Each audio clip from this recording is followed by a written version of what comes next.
So yeah, there's lack of colonial unity, for sure. Okay, what else?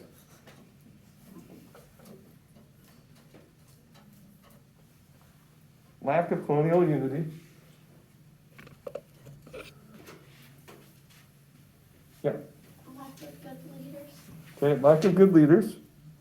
So military leaders were not, I guess, freshened up as good as what the French brought to the table. Okay, and the lack of unity, right? The colonies weren't united together. They tried to under the Albany Plan of Union, but it failed. And so the French and Indian War takes place, and it's a war that happened in the colonies, right? It didn't happen in Europe, right? It started in the colonies, started with probably George Washington overstepping his bounds as, it's still following the leadership of Governor Dinwiddie. And then we have the American Revolution. It should say 1783, not 1883. That's a long time period. And then the War of 1812 to conclude the time with the British opposition to the American colonies at that point. So this is what you should be writing down here, okay? Who is involved in the American Revolution, the war, okay? So obviously from the outset of this war, it's going to be the 13 colonies, right? They found some way to unite against the British, okay? And they actually create one of the first governments, colonial governments, called the Articles of Confederation, right? So these Articles of Confederation is a loose association of states that allow them to, again, get through the war. It wasn't the best, had some issues still, but it allowed them to unify enough to get them through the war. So again, enemy of my enemy is my friend, and so France, after losing multiple wars with the British, right, after Spain getting defeated by the British and losing, right, the Spanish Armada being defeated by the British, they also have an invested interest in Great Britain losing, right? So those who were supporters of the American Revolution are known as the, say it, Yankees. All right, let's get some group participation going here, right? The Yankees, right? Yankee Doodle Dandy. That's what the British kind of came up with to insult the Loyalists, okay? So Yankees are, the people that are fighting for American independence. And then you have people that, right, not everyone in the colonies agreed with this idea that we should go to war with Britain. Understand that concept, okay? I don't know how you want to do it, get it in your schools, right? Not everyone, not 100% of the people in the colonies were like, yes, we should go to war with Britain, right? Some of them are like, no, we shouldn't, because they have the better navy. We don't even have an army. What? Yeah. You said the win was 1763. What did you say? Oh, the win should be 1783. It was originally, on this last one, it was all the way 1883. Yeah, so it ends in 1783. That with the Treaty of Paris of 1783. So you have loyalists in the colonies. These are colonial people that want to stay loyal to the British. Why would you stay loyal to the British? Well, maybe you have a good trade relationship with Great Britain. Maybe your business benefits from Britain. Maybe, and maybe just maybe, you have some sort of political ties with people over in Britain, okay? Now, the British also used hired mercenaries. They're called Hessians. Anyone know where they hired them out of? Not France. France is actually going to ally with the colonies. The British hired Germans to fight their wars, okay? So it lasted 8 years. The period of fighting between the two lasted 8 years, right? So it took place in the Caribbean, off the coast of England as well, and then most of it, right, 90% of it happened in North America from 1775 to 1783. All right, what it led to, okay, things that it led to. And so this is a major issue, right? The things underneath Britain's hands in the colonial affairs, right? We talked about after the French and Indian War, this idea that the British wanted to have more oversight in the colonies. Now, you need to know that that's the major issue in people living in the colonies, because for quite some time, possibly 100+ years, right, if you think back to 1607 and 1620, those early colonies in Virginia and Massachusetts, for that long, those colonies have operated semi-independently from the British, right? They're like, go do your thing, just, don't disrupt our relationship, okay? So there, even with the colonial charters, right, those early chartered colonists that came there had their own laws, right? They had their own ways of life. They were governing themselves because they couldn't have a government oversee them from that far away. It was just not feasible. And so, yeah, you have these British officials, more and more so, be present in the colonies, right? Laws are now starting to be heaped upon the colonies, right? And one of them was this idea that you can't actually move past the Appalachian Mountains, right? So right above Caitlin, there's the Appalachian Mountains. All that that territory, right, that they gained from the British east of the Mississippi River, right? Mississippi River, east of it, all belonged to Britain. And now Britain's government is saying, hey, you can't expand in that area we just gathered. Okay? And they're like, why the heck not? I fought for it, right? I put my body on the line. The colonial charters established that we could expand, and then they're axing that, right? They can't sell or trade goods with any other country, right? So if you're a businessman, right? As Land is a businessman and he's selling his tobacco, he's one of the wealthiest tobacco farmers, right? And he is wanting to make some money. Well, he knows there's a bunch of people in France that really like his tobacco. But now Britain, right, is saying, hey, you can only do trade with us, right? That may cut into his bottom number, right, his bottom line, what he's making. Again, that's intrusive, right? Those policies. Right, we also know that the war debts and the taxes that came from the war debt, Sugar Act, the Stamp Act that came along, right, affected everyone in the colonies. British troops were stationed in America, right? Why do we need them if they can't even protect us from Pontiac and his group of natives? All right, let's look at the next part here. So other things that were leading to American Revolution, right? That happened prior to American Revolution. We see the weakening power of the British monarch, okay? So the Magna Carta is designed, right, was written to limit the king's power. How did it limit his power? Does anyone remember 500 bonus points? What did it do?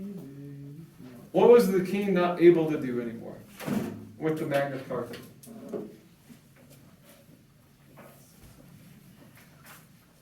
Any guesses?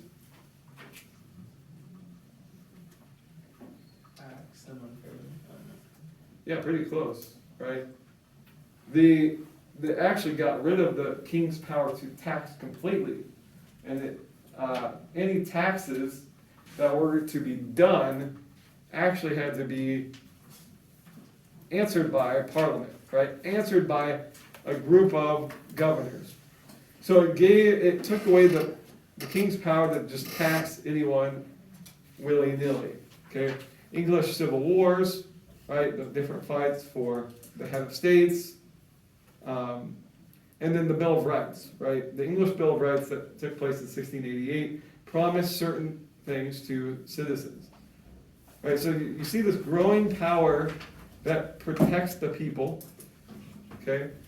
And you're seeing a more and more involvement in the people in their government, okay, as time goes on, especially in Britain.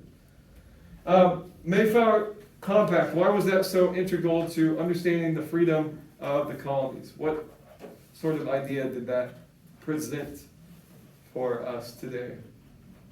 The Mayflower Compact. What sort of precedent did it show? Talked about this earlier in the year. Why was it important? You said Why was the Mayflower Compact important for the freedom of the colonies? What kind of precedent did it start? Yeah. Go ahead. Was that for self-government? Yeah, so it's the first example of self-government in the colonies, right? So it's set a standard of saying, hey, we can govern ourselves. Okay, we know how to do this.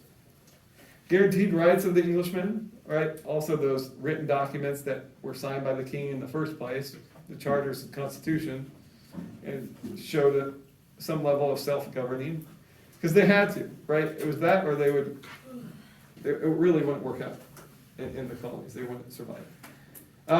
There was this also growing idea that the government should protect the rights of the people, right? Rights that the government can't give away because they're unalienable. Diverse culture and religious freedoms. So there's a growth of religious freedoms in the colonies where came about the Great Awakening. They also understood the different ideas that were out there. Right? John Locke, who was an Enlightenment thinker, believed that all people should have the opportunity for life, liberty, and property. And it should be the government's job to protect those rights. Okay? And not only that, but the citizens of a country, okay, and the citizens should actually permit the kings to govern. Meaning that citizens are allowing kings to govern, right? And citizens should then have the right to overthrow a government if those things aren't being upheld. Okay?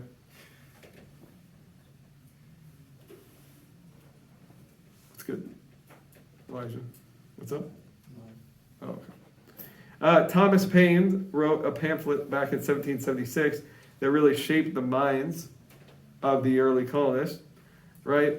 It listed all the different injustices that the British government had done towards the colonies, right? And so as they're reading this pamphlet, they're like, oh yeah, that's not right. That's not okay.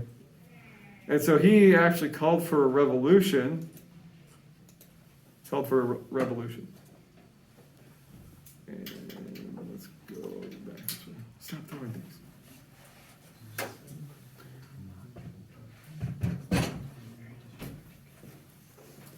Okay, called for revolution. Next thing.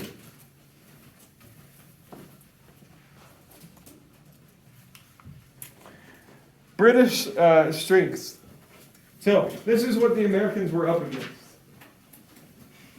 Right, they were up against a large and powerful army.